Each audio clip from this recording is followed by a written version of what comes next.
안녕하세요. 오늘은 실수에 대해서 얘기해 볼 건데요. 실수. 우리가 늘 하는 거잖아요. 안 해야지. 아, 하지 말았어야 했는데 꼭 생각지도 않게 하게 되는 녀석. 어떻게 하면 실수 좀 안 하고 살 수 있을까요?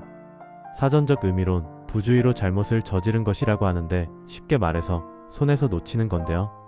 성경은 야고보서 제3장 제2절에서 우리가 다 실수가 많다 하고 있으며, 불경은 펍구경에서 몸으로써 실수를 하지 말라 하고 있고, 실수를 의미하는 영어 단어인 mistake는 무언가를 잃는다는 miss와 무언가를 행한다는 take가 합쳐져 만들어진 단어인데요. 실수란 놓치는 거예요. 딱 붙잡고 있었으면 실수를 하지 않았을 것인데 딱 붙잡지 못했고, 그래서 놓쳐 실수가 생기는 건데요. 즉, 딱 붙잡고 있으면 실수란 없어요. 흔히 실수를 잘못이라고 하잖아요. 맞아요. 엄밀히 말하면 잘 못한 건데요. 잘할 수 있었는데 어떤 이유에서건 못한 것 뿐이에요. 그게 내적 요인이든 외적 요인이든 간에 못한 것 뿐이죠. 따라서 아쉬울 뿐이지 특별한 건 없어요. 누구나 모든 걸 다 잘할 수 없듯이 어느 순간 정말 원치 않게도 못한 것 뿐이에요. 그런데 이 실수란 게 늘 우리 마음에 남아 우리를 괴롭히는 게 문제죠. 또 실수하면 어떡하지? 이번이 마지막인데 실수하지 말았어야 했는데 하고 말이죠. 근데 그건 욕심일 뿐이에요. 하지 말았어야 했는데 하는 욕심이 어느 순간에선가 후회라는 옷으로 갈아입고 우리의 마음속을 콕콕 찌르는 거예요. 그래서 실수를 하고 나면 마음이 저리는 것도 그런 거예요. 그때마다 늘 생각나는 게 있죠. 어떻게 하면 실수를 안 하지? 그 방법은 의지라는 녀석이 가지고 있어요. 다시는 실수하지 않겠다, 반드시 실수 없이 해내겠다는 의지가 있어야 또다시 실수하는 것을 막을 수 있어요.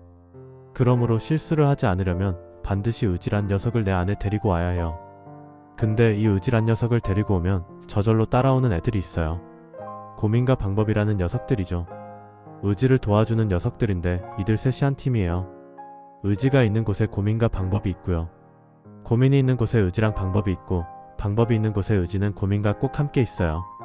따라서 실수를 하지 않고 싶다면 이 의지란 녀석을 내 안으로 꼭 데려와야 해요. 이 셋과 함께 한다면 절대 실수할 일이 없어요. 의지를 데려오잖아요?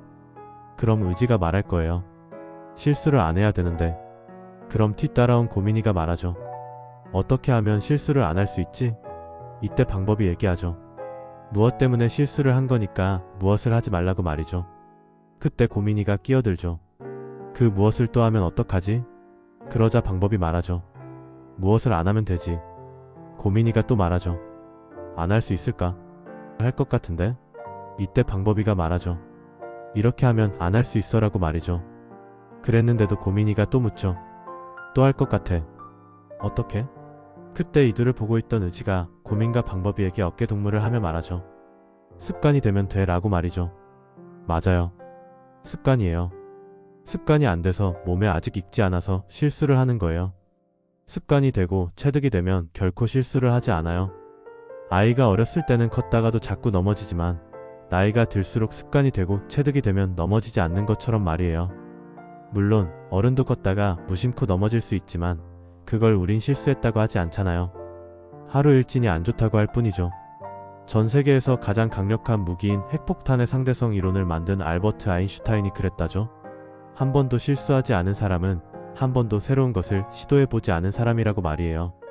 실수란 누구든지 얼마든지 할 수 있어요. 하지만 중요한 것은 실수를 하지 않겠다는 의지와 그런 의지가 데려온 고민과 방법을 통해 습관을 만들고 실수를 하지 않는 거예요. 이걸 꼭 명심하세요. 오늘은 여기까지예요. 오늘의 지혜가 내일의 행복으로 이어지길 바래요.